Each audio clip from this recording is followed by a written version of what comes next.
이 추수감사 예배로 드려지게 됩니다. 오늘 같이 볼 말씀은 신명기 8장 12절부터 18절입니다. 신명기 8장 12절부터 18절 제가 봉독하도록 하겠습니다.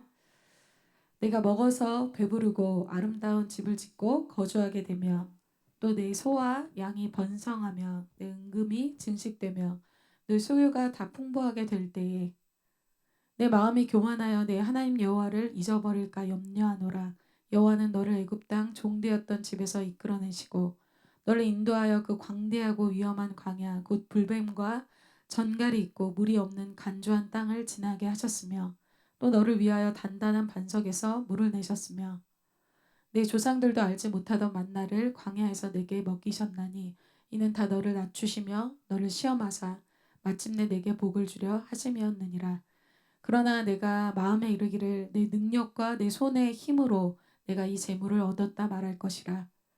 내 하나님 여호와를 기억하라. 그가 내게 재물 얻을 능력을 주셨음이라. 이같이 하심은 내 조상들에게 맹세하신 언약을 오늘과 같이 이루려 하심이니라. 아멘. 오늘 추수감사 예배 말씀 제목은 내 하나님 여호와를 기억하라입니다.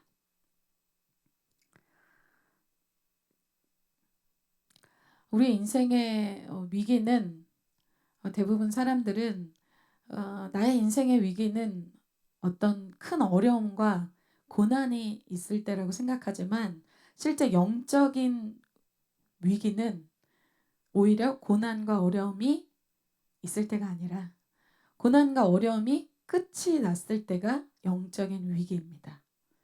그래서 어떤 우리의 인생에 응답 받아야 될 어떤 막 기도 제목이 있었을 때가 아니라 무엇인가 응답을 받고 무엇이 우리 삶에 채워진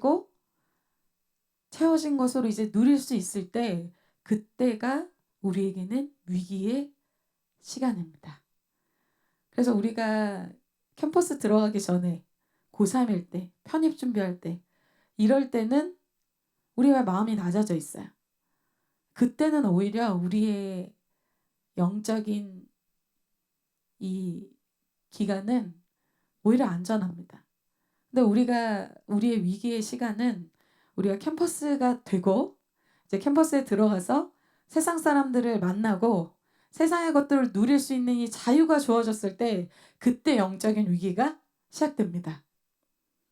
그리고 취준생들 취업 준비하느라고 너무 마음이 상하고 너무 내 인생이 비참하고 나를 써주실 분들이 없을 것 같고 이때는 위기가 아닙니다.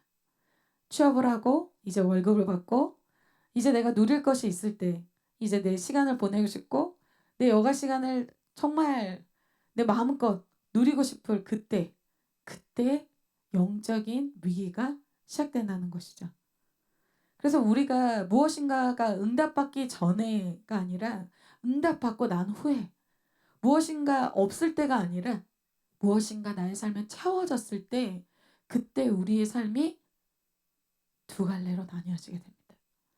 그래서 믿음의 길을 같이 시작한 이 아브라함과 롯이 그랬죠. 아브라함과 롯이 믿음으로 같이 길을 떠났는데 하나님의 특별한 축복으로 그들이 양떼가 어마어마하게 많아졌어요. 그래서 같이 이제 있을 수가 없어요. 이제 서로 갈라져야 될 때입니다. 그때 두 가지의 갈래로 나눠지게 되죠. 롯은 소돔과 고모라 세상으로 나아가게 되고 아브라함은 믿음의 길로 가게 됩니다. 무엇인가 채워졌을 때, 무엇인가 우리의 삶의 고난이 끝났을 때 그때 우리의 마음이 변하게 된다는 것이죠. 그래서 오늘 하나님께서 우리의 그런 마음을 아시기 때문에 오늘 이스라엘 백성이 어디를 눈앞에 두고 있냐면 가나안 땅을 눈앞에 두고 있어요. 그들이 이제 40년 동안의 광야 시간을 끝내고 이 가나안 땅을 앞두고 있을 때 그들의 마음이 변할 것을 주님이 알고 계셨습니다. 그래서 그들에게 미리 주신 말씀이 오늘 신명기 8장 말씀입니다. 미리 하나님께서 무엇을 약속하시냐면 너희가 가나안 땅에 들어가서 받을 축복이 이러하다 이렇게 먼저 말씀하시죠. 그것이 12절부터의 내용입니다. 내가 먹어서 배부르고 아름다운 집을 짓고 거주하게 되며 또 내 소와 양이 번성하여 내 은금이 증식되며 내 소유가 다 풍부하게 될 때에 이스라엘 백성은 40년간 광야에서 정착하지 않고 계속해서 움직이는 그런 삶을 살았어요. 삶에 안정감이 없어요. 항상 불안하고 안정감 없이 사는 그런 이동하는 백성으로 살았어요. 그런데 이제 가나안 땅에 들어가면 너가 이제 거주할 집이 생길 거야.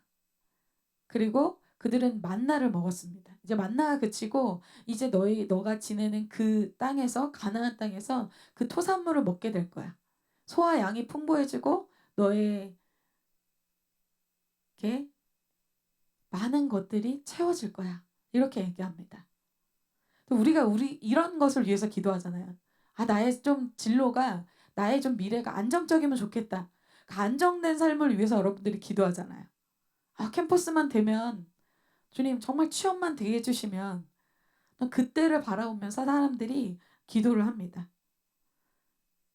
그런데 그런 때가 됐을 때 캠퍼스에 들어가고 취업이 되고 내 몸이 낫기만 하면 건강이 생겼을 때 그때 어떻게 될 것이다? 너의 마음이 변하게 될 것이다.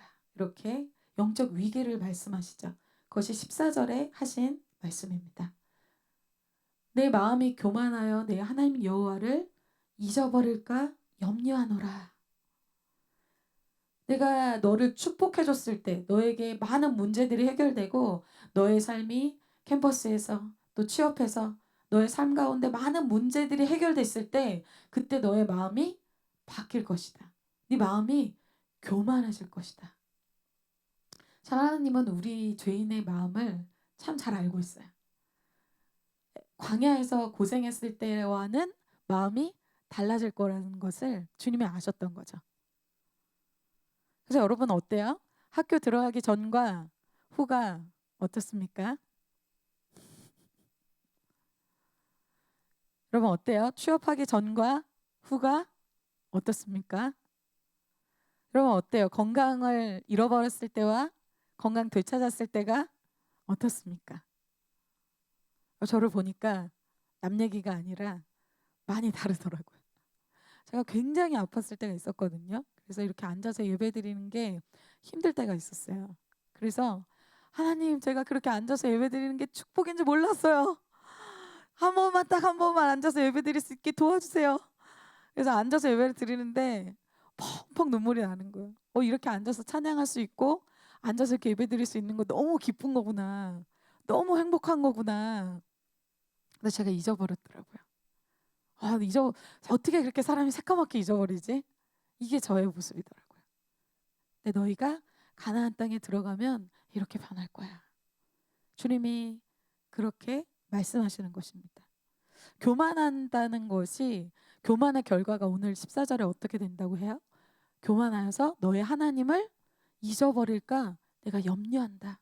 그 교만한 마음이 하나님을 느낄 수 없게끔 하나님 만날 수 없게끔 잊어버리게끔 그렇게 만든다는 거예요.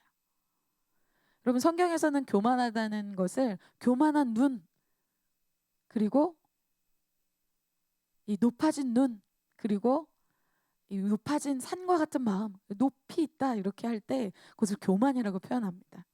교만은 실제 자기보다 자기를 더 높게 생각해요.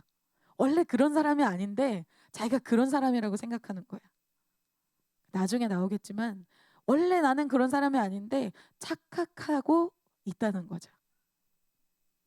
미래의 이스라엘 백성이 이렇게 될 것을 아시기 때문에 주님이 오늘 미리 예언적으로 너는 어떤 사람이다. 너는 어떤 사람이었다.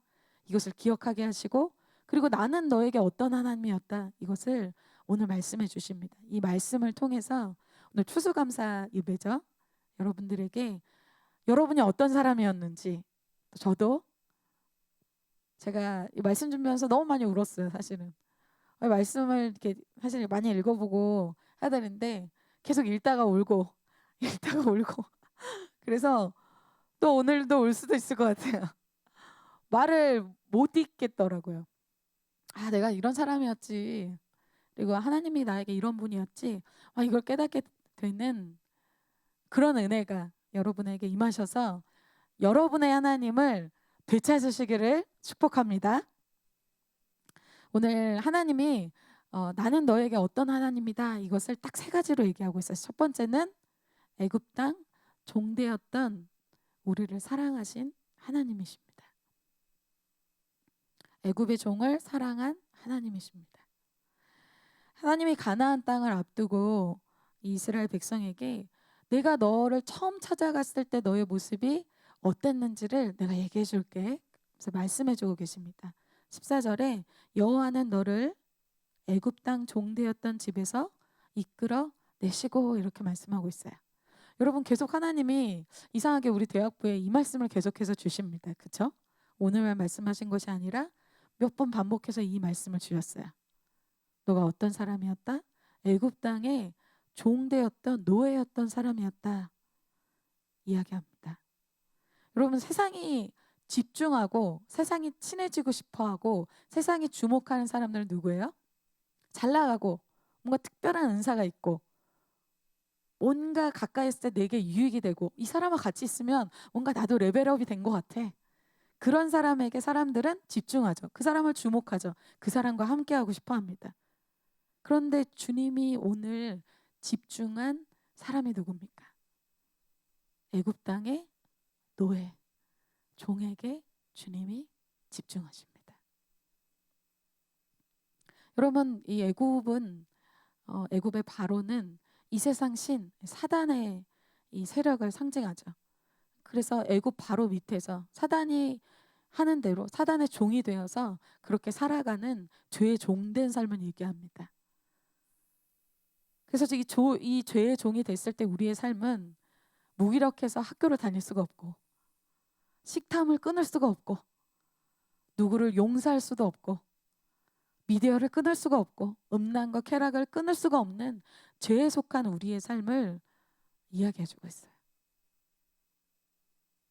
이 세상 신이 하라는 대로 죄에 속해서 죄에 속한 노예로 사는 삶을 사는 것입니다. 그런 죄의 포로였던 우리의 인생을 주님이 주목하셨다는 것이죠. 그래서 성경에서 세리 마태가 세관에 앉아 있을 그때, 그 죄의 자리에 앉아 있을 때 예수님이 그때 세리 마태를 찾아가시죠. 잘하고 있을 때, 죄 안 짓고 있을 때, 그때가 아니라 철저한 죄인이었을 때 그때 예수님이 찾아가십니다. 종교의 영으로 사로잡혀서 내가 최고고 내가 가장 신앙을 잘하고 있다고 생각하는 이 사도 바울, 교회 사람들 핍박하러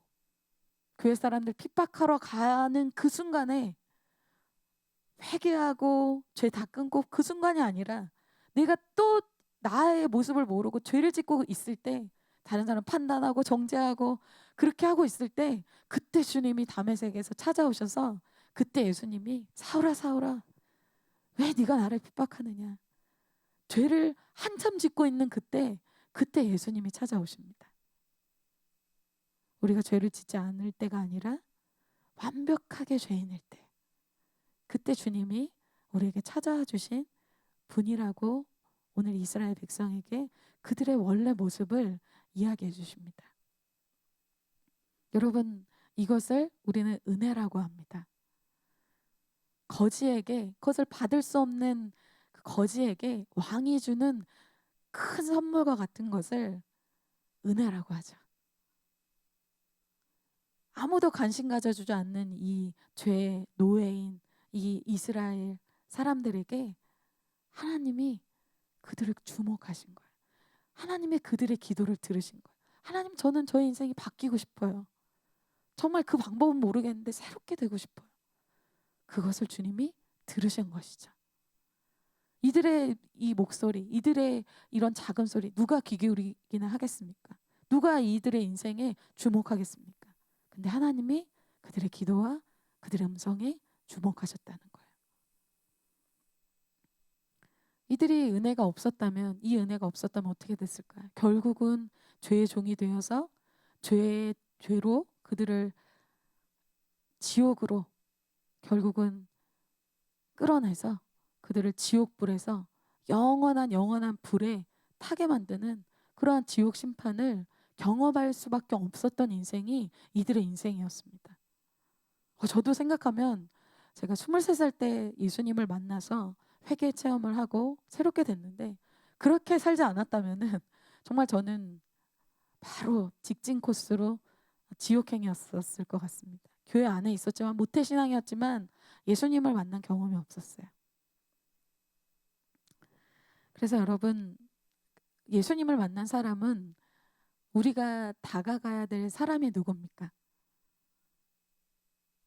죄의 포로가 되고 철저한 죄인인 사람에게 다가가야 됩니다. 이 사람은 좀 아니야. 준비가 안 된 것 같아. 또 이 사람도 안 해네. 이 사람 너무 죄가 많아. 이 사람은 아닌 것 같아. 그럼 우리가 어느 때 구원받았습니까? 어느 때 예수님이 찾아오셨습니까? 우리가 철저한 죄인이었을 때 주님이 우리를 찾아오셨습니다. 그래서 오늘 말씀처럼 우리가 누구인지를 잊어버리고 또 주님이 우리가 어떤 때 찾아오신지 그 하나님을 잊어버리면 우리가 교만해진다고 하죠. 근데 반대로 하나님이 나에게 어떠한 분이셨는지 내가 어떠한 사람인지를 기억하면 우리는 겸손의 겉옷을 덧입을 수 있습니다. 겸손의 겉옷을 입게 되면 우리의 신앙에 롱런할 수 있게 돼요. 그 신앙에 롱런한 사람이 누굽니까? 사도 바울이죠. 사도 바울은 끝까지 자기가 누구였는지 자기가 어떤 은혜를 받았는지 기억한 사람이었습니다. 그리고 고린도전서의 15장에 사도 바울이 이렇게 자기 자신에 대해서 또 자기가 받은 은혜에 대해서 이렇게 고백합니다. 모세 형제님이 한번 크게 읽어주세요.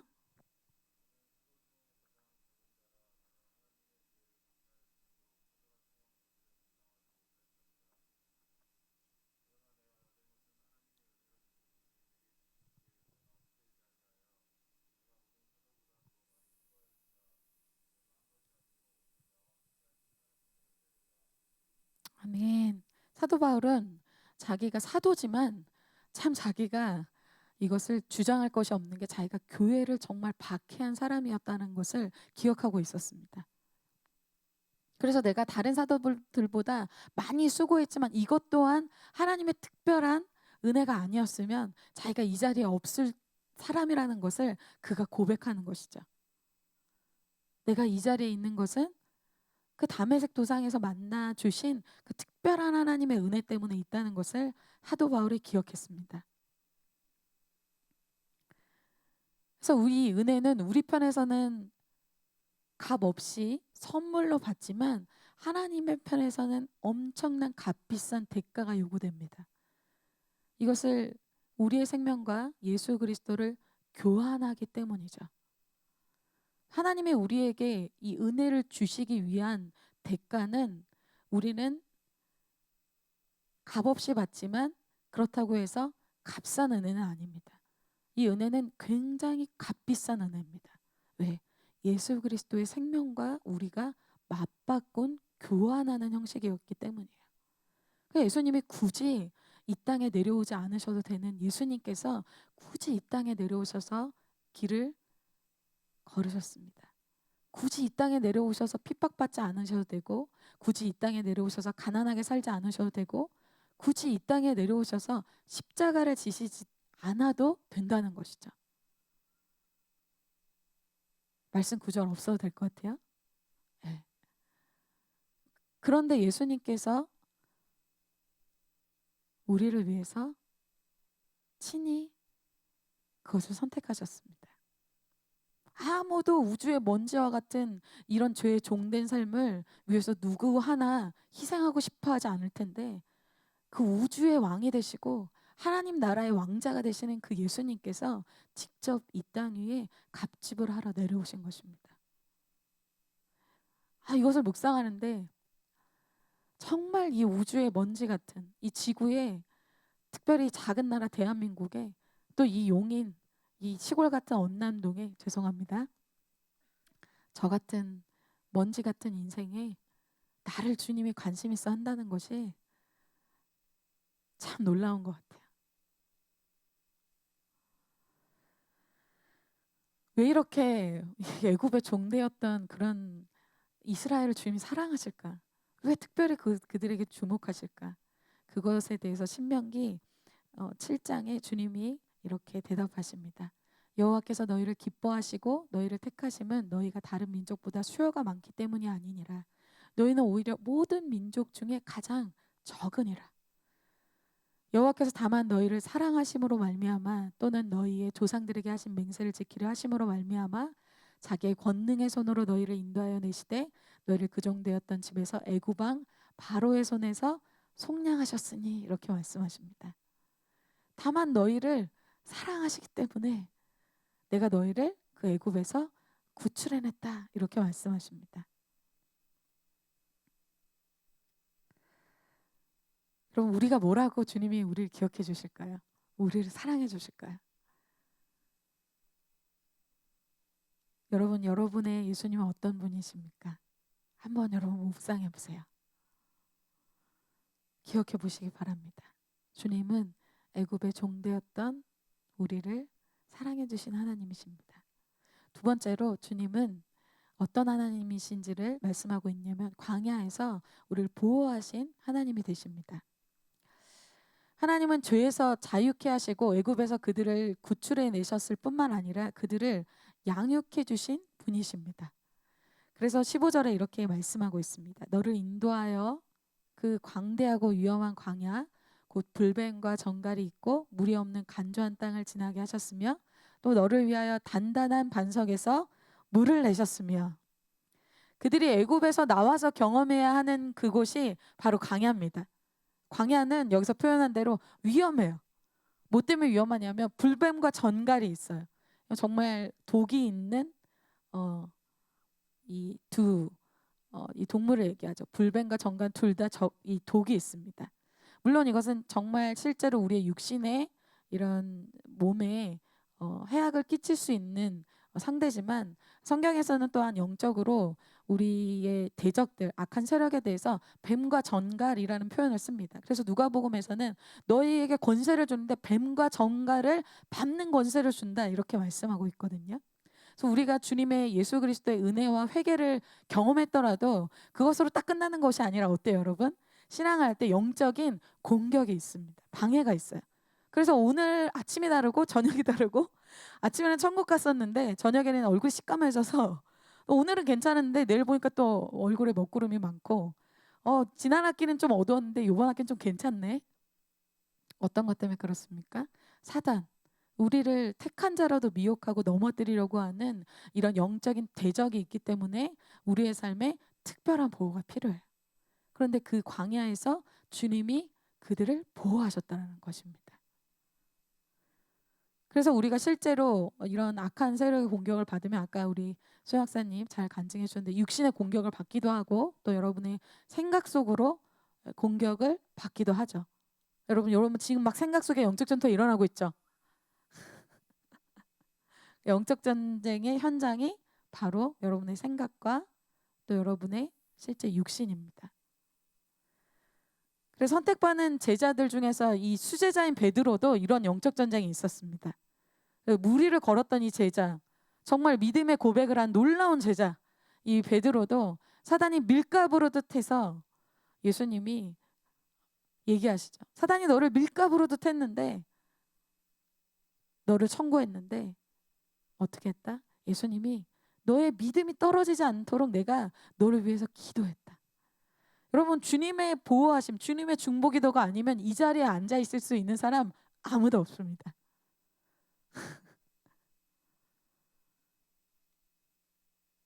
그래서 하나님께서 우리를 보호하시기 위해서 어떤 교회라는 공동체, 또 믿음의 공동체, 목자, 믿음의 사람들을 여러분들에게 붙여주시죠. 여러분들의 믿음이 떨어지지 않도록 주님이 보호하시는 것입니다. 그래서 또한 광야는 이 정갈과 뱀도 있지만 특별히는 물도 없고 먹을 것도 없어요. 이 생존이 불가능한 곳이 광야입니다.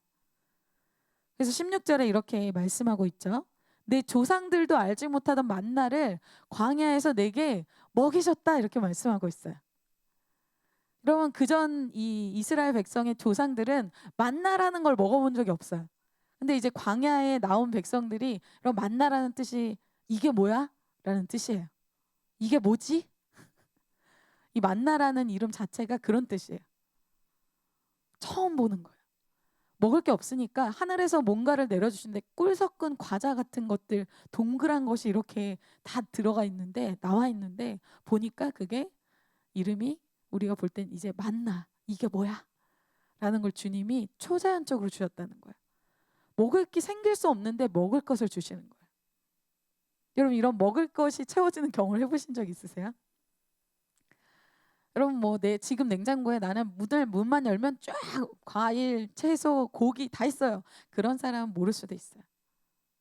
근데 내가 먹을 것이 없고, 학생 때 그런 체험을 참 많이 했던 것 같습니다. 그땐 재정도 없고 노트북도 없고 먹을 것도 없었어요. 그래서 날마다 주님이 저를 체험해 주시는 걸 너무 많이 느꼈어요. 하나님, 오늘 정말 이걸 먹고 싶어요. 여러분, 냉장고에 가득 있어도 그럴 때 있죠. 먹고 싶어요. 그런 걸 하나님이 막 채워주시고, 하나님 정말 전 노트북이 없는데 어떡하죠? 기도 제목 막 냈는데 다음 주에 노트북을 누가 이렇게 선물해 주시고, 하나님 정말 이 옷을 좀 입고 싶어요. 또 이렇게 또 막 갖게 해주시고, 정말 그 광야 같은 때 아무것도 의지할 것이 없고 우리 부모님도 나에게 어떻게 해줄 수 없고, 그럴 때 주님이 정말 깜짝 선물처럼 우리에게 공급하시고 초자연적인 능력으로 이걸 어떻게 하셨지? 공급하셨던 그런 하나님에 대해서 이스라엘 백성에게 오늘 말씀하고 있습니다. 내가 너에게 이런 하나님이었어. 너에게 공급하고 너를 보호한 그런 하나님이었다. 정말 하나님이 저의 인생에, 여러분 생각해 보세요. 여러분 인생에 하나님 채워주신 것이 많이 있습니다. 여러분의 건강과 물질과 지금 누리고 있는 것들이 하나님이 없이 된 것이 없어요.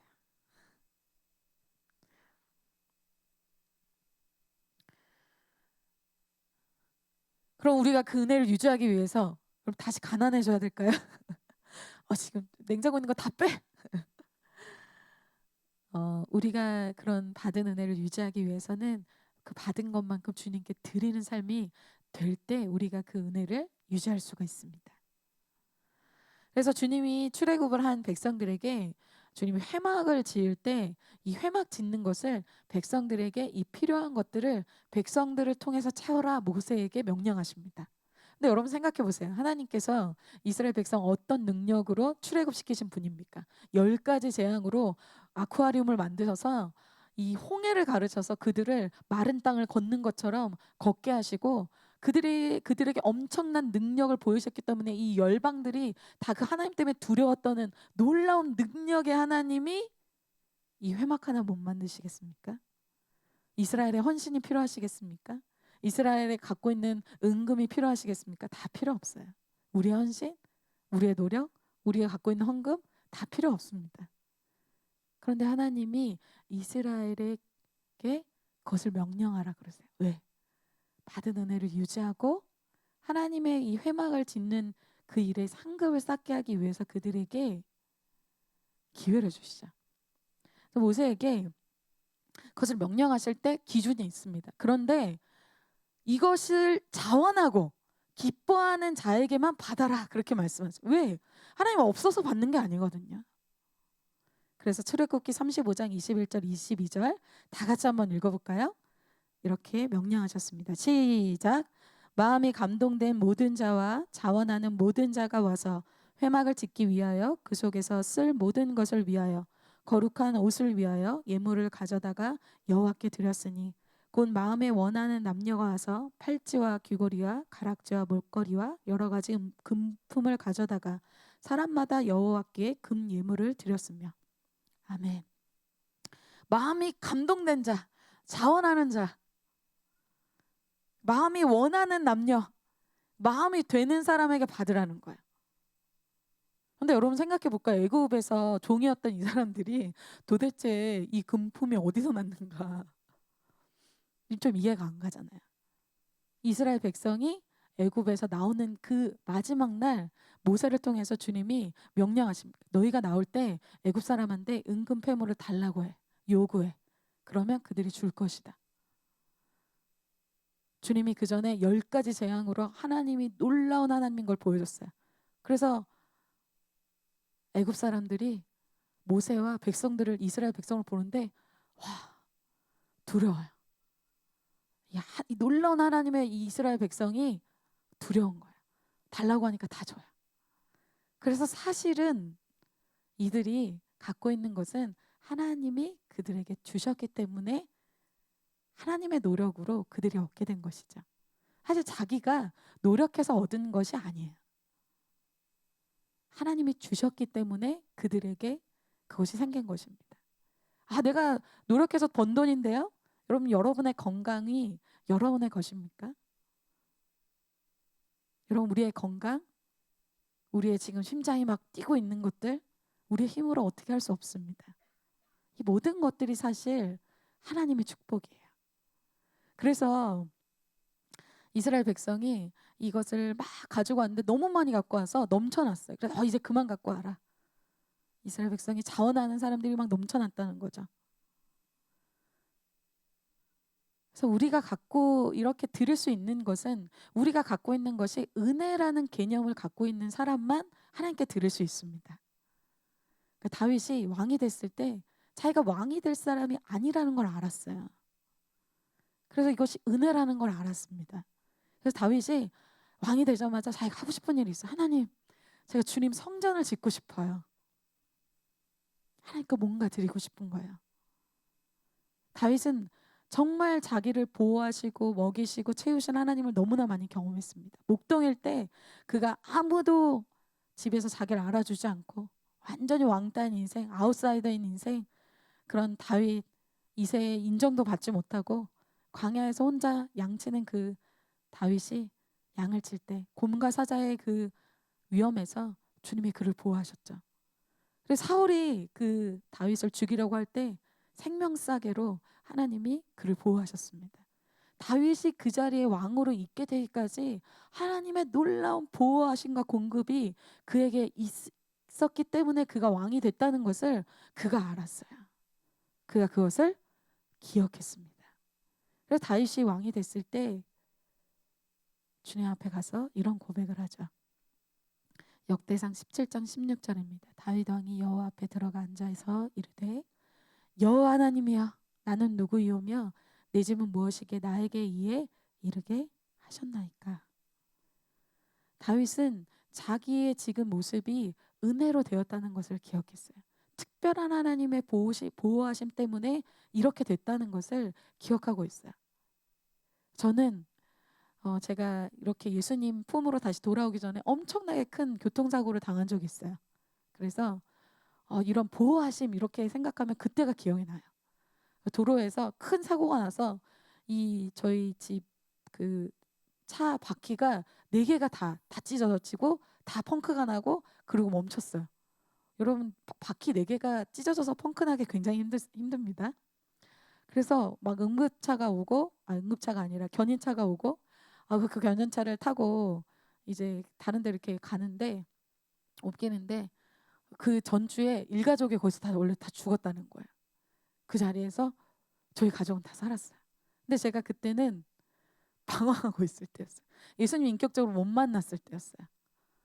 그때 내가 만약에 20대 초반이었거든요. 여러분 20대여서 나의 삶이 나는 할머니 할아버지 될 때까지 막 아직 시간이 쭉 있어. 모릅니다. 그때 그렇게 됐다면 어떻게 됐을까? 전 아직도 그게 등골이 아주 싸늘해요. 우리가 이 자리에 있는 것, 특별한 하나님의 보호하심이 있다는 것이죠. 다윗은 그것을 너무 리얼하게 체험했습니다. 제가 만약에 그렇게 그때 죽었다면 아마 정말 떨리는 말이지만 지옥 같겠죠. 그런데 우리가 이러한 은혜를 잊어버릴 때 어떻게 됩니까? 광야에서 보호하시고 나를 공급하시고 뱀과 정갈의 그런 위험에서 보호하신 그 하나님을 잊게 될 때 너희가 어떤 마음이 생각이 든다? 이건 내가 한 건데 라는 생각이 든다는 것입니다. 17절에 내가 너를 이렇게 공급해 줬는데 그러나 내가 마음에 이르기를 내 능력과 내 손의 힘으로 내가 이 재물을 얻었다 말할 것이라. 여기서 한 구절에 내가 3번이나 들어가요. 내 능력, 내 손의 힘, 내가 이 재물을 얻었다. 내가 노력했으니까, 그래도 내가 기도했으니까, 내가 좀 금식했으니까, 내가 열심히 했으니까 그래도 얻은 거 아닌가? 처음에는 그렇게 생각 안 했는데 시간이 흐르면서 어떻게 돼요? 그래도 내가 그렇게 했잖아. 내가 그렇게 반응했잖아. 내가 한 거 아니겠어? 너가 그렇게 생각하게 될 것이다.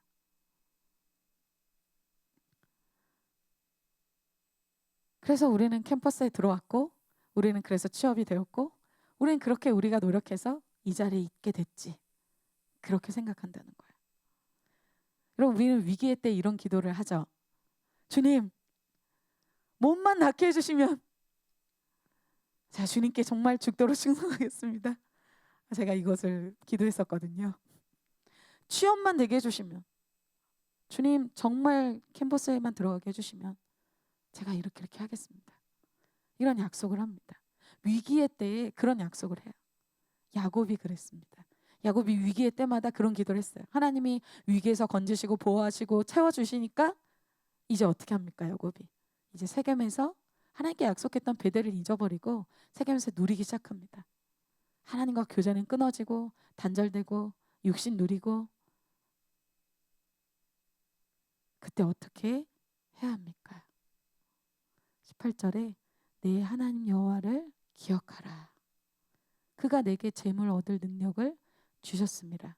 이같이 하심은 내 조상들에게 맹세하신 언약을 오늘과 같이 이루려 하심이니라. 여러분, 여호와를 기억하라는 거예요. 생각해 보라는 거예요. 너희가 지금 이렇게 재물 얻을 능력이 있고, 너희가 지금 광야에서 나와서 이런 가나안 땅을 살 수 있는 그런 사람이었냐? 이들이 원래 누구였어요? 애굽의 땅 종되었던 사람이에요. 우리는 우리가 누군지 자주 잊어버립니다. 우리의 과거의 모습을 잘 잊어버려요. 저도 마찬가지입니다. 그래서 그들에게 재물 얻을 능력을 주신 분이 하나님이시고, 그리고 또한 오늘 또 한 가지 얘기하는 것은 그들에게 축복하신 이유가 그들이 잘해서, 그들이 노력해서, 그들의 능력이 있어서가 아니라 내 조상들에게 맹세하신 언약을 오늘과 같이 이루려 하심이니라, 이렇게 말씀하고 있어요. 주님의 언약 때문이라고 얘기합니다. 너희들의 조상에게 약속한 아브라함과 이삭과 야곱에게 약속한 이 가나안 땅, 내가 주겠다고 약속한 이 언약 때문에, 나의 그 약속 때문에, 내가 신실한 하나님이기 때문에, 내가 약속을 지키는 하나님이기 때문에, 그런 하나님의 성품 때문에 너희가 가나안에서 축복을 받게 될 것이다, 이렇게 말씀하고 있는 거예요. 여러분, 우리가 어떻습니까? 왔다 갔다 하잖아요. 왔다 갔다 변합니다.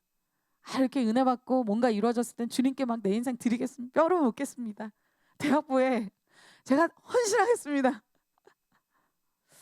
자, 많이 안 보여요. 그분들 어디 가셨는지.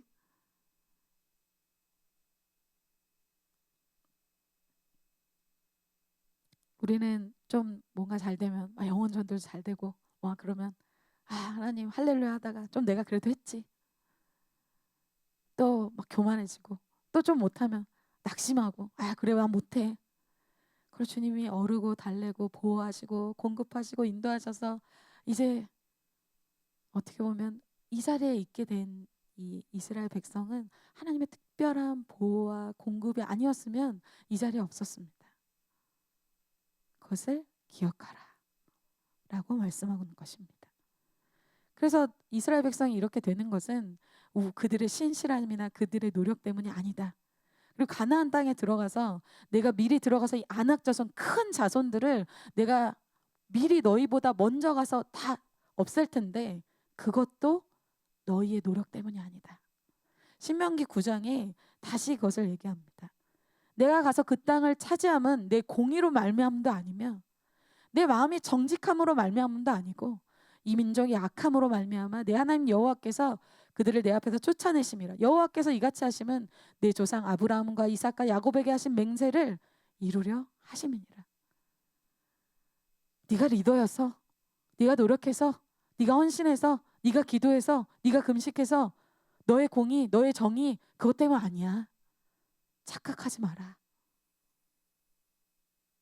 나의 신실한 성품 때문이다.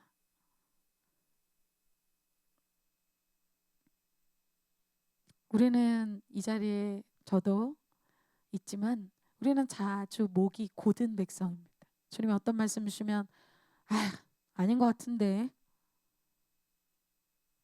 목이 곧아서 그 말씀은 아닌 것 같고 나는 그런 사람 아니죠 얘기하고 삐지고 말씀 안 듣고 귀를 틀어막고 그런 사람이다. 우리가 이 자리에 온 것은 애굽의 종을 사랑하셔서 광야에서까지 인도하신 보호하신 그 하나님 때문이라고 오늘 말씀하고 있습니다. 여러분 그 하나님을 기억하시길 축복합니다. 세 번째 마지막으로 하나님은 그들을 광야에서 훈련하신 하나님이십니다. 그들이 이제 아까 얘기한 대로 가나안 땅을 눈앞에 두고 있습니다. 그들이 40년 동안 광야에서 훈련을 마치기 직전에 있어요. 그동안 광야에서 그들을 훈련하셨다라고 주님이 얘기해요. 주님을 여러분 만나도 우리 주님 만나면 이제 꽃길만 걷게 될 줄 알았는데 그게 아니더라고요. 여러분 맞습니다.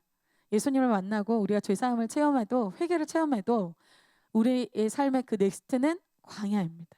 광야는 불뱀과 정갈이 있고 훈련이 있고 줄이기도 하고 낮추시기도 하는 트레이닝의 현장입니다. 여러분 하나님 믿었는데 왜 이렇게 삶이 어려워요? 어려워요. 그게 정답입니다. 우리가 주님을 만나고 은혜를 경험해도 우리의 가정에, 우리의 캠퍼스에, 우리의 삶에 어려움은 그대로 있습니다. 그러나 그들의 삶에 광야가 있지만 중요한 것은 무엇입니까? 광야를 문제 없게 하는, 광야를 뛰어넘을 수 있게 하는 하나님이 그들에게 있다는 것이 중요하다는 것입니다. 그들에게 그 광야라는 그 문제 자체가 문제가 되지 않게 할 하나님과 하나님의 말씀이 그들에게 있다는 것이죠. 그래서 16절에 아까 얘기한 내 조상들도 알지 못하는 그 만나를 광야에서 먹이신 그 하나님이 너에게 있다. 주님은 문제를 광야의 그 환경을 싹 다 없애주시는 분이 아닙니다. 그것을 그대로 두십니다. 우리의 삶에 문제가 있어요. 계속 갈등이 있고 계속 어려움이 있어요. 그것을 아예 없애주시는 분이 아닙니다. 그러나 그것을 말씀으로 뛰어넘게 하시는 분이 되십니다. 주님이 말씀대로만 하면 광야에서 만나를 얻게 되고 물을 얻게 되고 그들의 인생의 어려움을 말씀으로 해결함 받는 것을 계속해서 체험하게 하세요. 가나안으로 바로 가게 하시지 않는 주님의 특별한 뜻이 있다는 것이죠. 이 훈련의 목적에 대해서 신명기 8장 3절에 이렇게 말씀하고 있습니다. 다 같이 한번 읽어볼까요? 여러분 있는 곳에서 같이 한번 말씀을 읽어보겠습니다. 시작.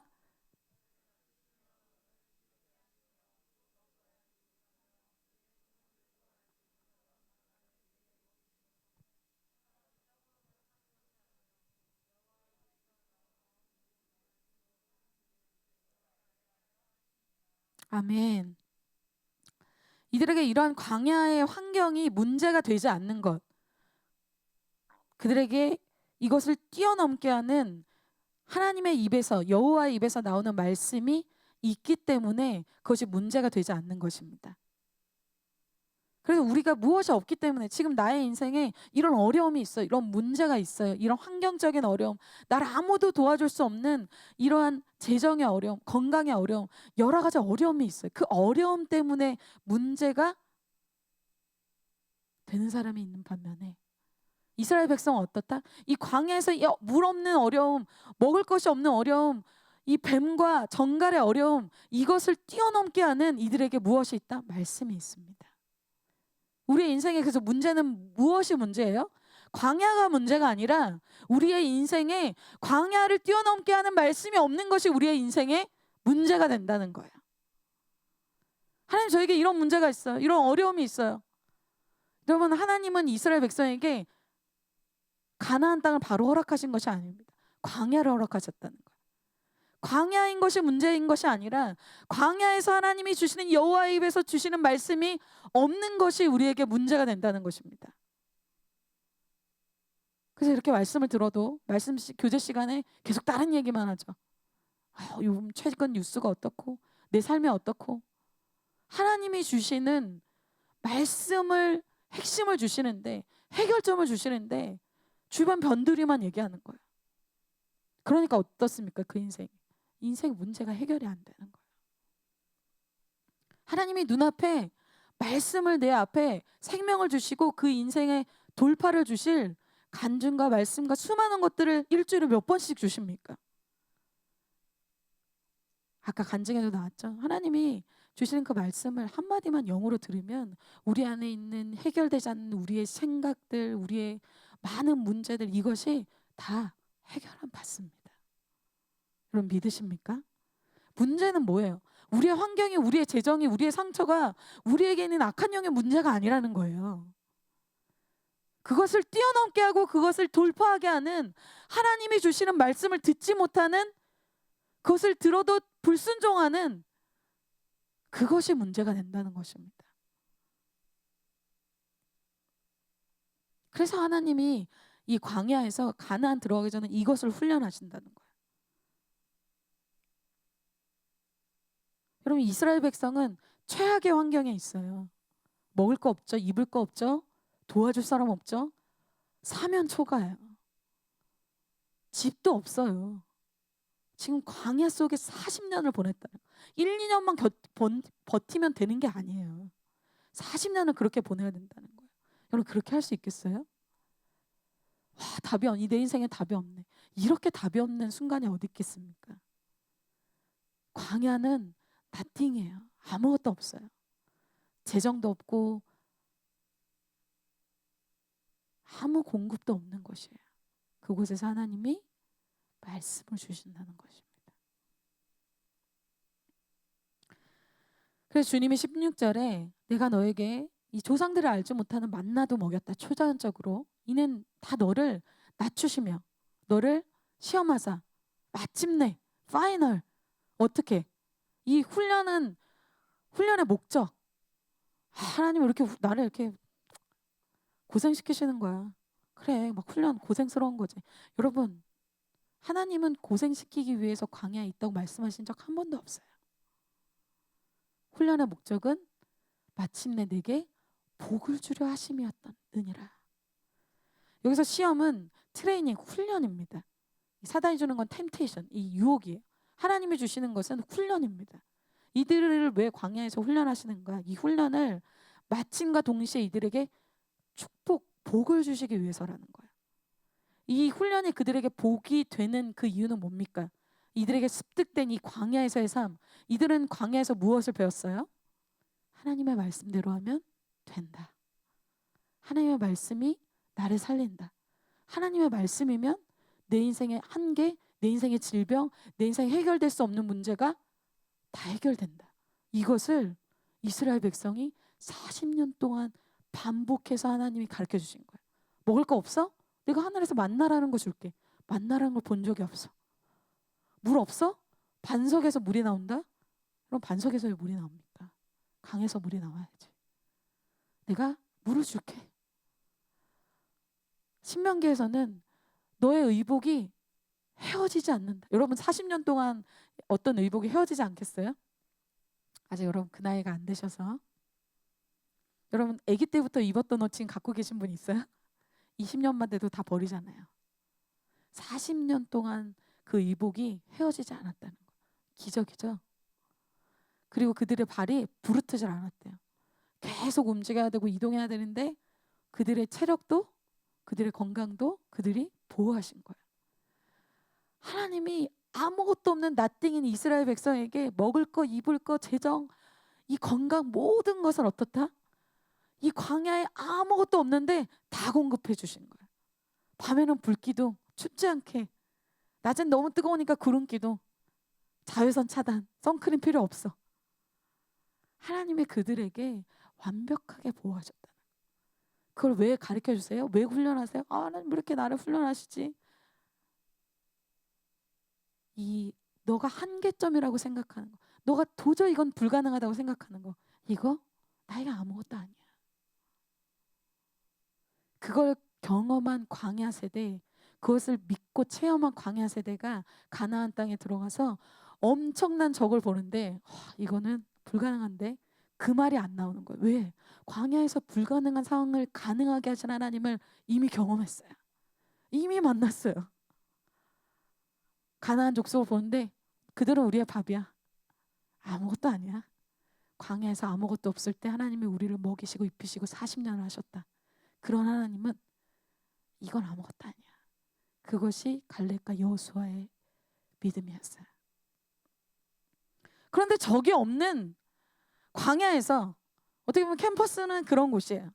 적도 없어요. 그냥 나는 내 돈 내고 등록금 내고 같은 친구들끼리 같이 있어요. 여러분들의 신앙을 핍박하지도 여러분들의 신앙을 압박하는 사람도 없어요.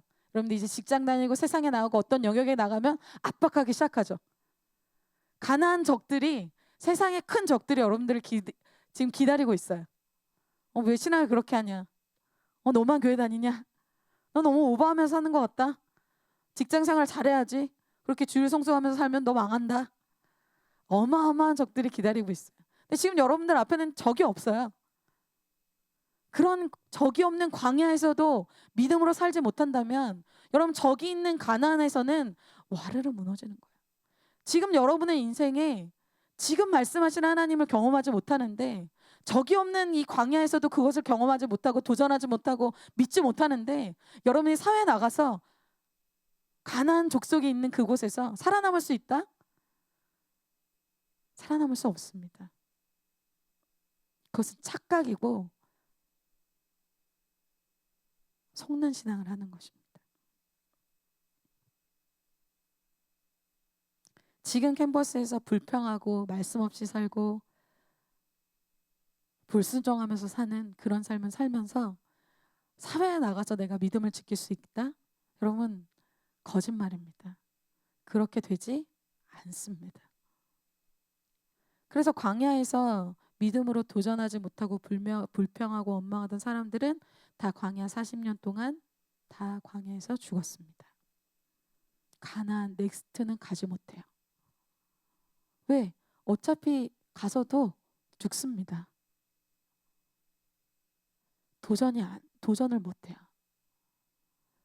이미 그들을 보자마자 정탐꾼들이 와서 잠깐 얘기했는데도 울며 불며 난리가 났어요. 하나님이 우리를 죽이실 것이다. 왜 여기까지 오게 했냐? 이미 가기 전에 게임 끝이에요.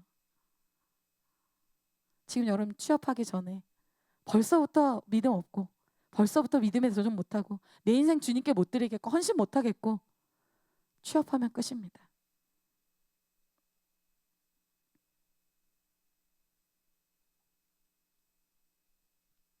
지금 광야의 훈련을 통과하시기를 축복합니다. 그건 뭐예요? 말씀에 목숨을 걸어보는 거예요. 하나님이 정말 나의 인생을 책임지시는지, 하나님이 정말 이 말씀대로 행하시는지 말씀에 한번 여러분의 인생을 던져보시기를 축복합니다. 이 광야 훈련을 통과한 사람은 마침내 결국 복을 받게 된다고 하죠. 그들이 가나안 땅에 들어가서 하나님 말씀대로 여리고성 돌았는데 여리고성이 무너집니다. 그들이 엄청난 축복, 이기는 자가 되기 위해서 주님이 훈련하신 거예요. 하나님은 하나님의 백성을 세상에 나가서 지고 패배하는 그런 백성이 아니라 세상에 나가서 정복하고 이기는 백성으로 부르셨습니다. 그래서 우리의 정체성은 이기는 자예요. 그래서 요한계시록에서는 이기는 자가 천국에 간다고 얘기합니다. 이기는 자는 계속 계시록에는 그렇게 말하고 있어요. 그 이기는 자의 앞부분에 반드시 말씀하고 있는 수식어가 있어요. 귀 있는 자는 성령이 교회에게 하시는 말씀을 들을지어다. 여러분에게 하나님이 주시는 말씀이 있어야 돼요. 이기는 자는 천국 가는 자를 얘기합니다. 광야는 그래서 말씀에 순종하는 훈련을 트레이닝을 받는 곳이에요. 고생하는 곳이 아닙니다. 하나님의 말씀대로 순종할 때 하나님이 되어지게 하는 것을 체험하는 곳이에요. 그것이 곧 더 큰 영역에 갔을 때 이기는 트레이닝을 받는 것이고 영적으로는 천국 가는 신앙을 주님이 준비하게 하시는 것입니다. 그래서 오늘 이스라엘이 40년간 주님이 트레이닝을 해서 더 큰 영역으로 보내시기 전에 이 훈련을 반드시 시키십니다. 그래서 광야 같은 환경이, 어려움이, 어떤 사람이 그들을 어떻게 할 수 있는 것이 아니라 그들의 인생의 승패는 하나님의 말씀대로 행하는지 안 행하는지를 훈련하십니다. 지금도 나뉘어지게 되겠죠. 하나님의 말씀을 듣고 순종하는 자는 변화될 것이고 다음 단계로 가게 될 것이고, 하나님의 말씀에 듣지 못하고 순종하지 않는 자는 다음 단계에 들어가지 못할 것입니다. 그리고 광야에서 이제 훈련을 마치고 그들이 이제 광야에서 훈련, 은혜의 훈련, 이런 훈련이 끝나면 그 열매가 뭐예요? 가나안에 이제 들어가서 나 누리고 이제 나를 위해서 살고, 그것입니까? 그것이 아니죠. 가나안 땅에 들어간 이스라엘 백성은 후손들에게 개척된 땅을 주는 여호수아 세대가 됩니다. 개척되지 않은 직장, 개척되지 않은 가정, 개척되지 않은 캠퍼스를 개척한 땅을 이 후손들에게 물려주는 것입니다. 이것이 이들이 훈련받는 이유입니다. 결론이에요. 오늘 이스라엘 백성에게 하나님이 기억하라고 말씀하십니다. 그들이 누구였는지, 하나님의 어떤 하나님이셨는지를 기억하라고 합니다. 첫 번째는 그들이 애굽의 종이었던, 그들을 사랑하신 하나님, 광야에서 그들을 철저하게 보호하신, 공급하신 그 하나님, 그리고 그들이 마지막 때 이기는 자가 되게 하기 위해서 말씀으로 훈련하시는 하나님이 되십니다. 이런 하나님을 여러분 기억하시고 되찾으시고 여러분들이 가나안 땅에 들어가시는 그러한 이기는 성도들이 되시기를 축복합니다.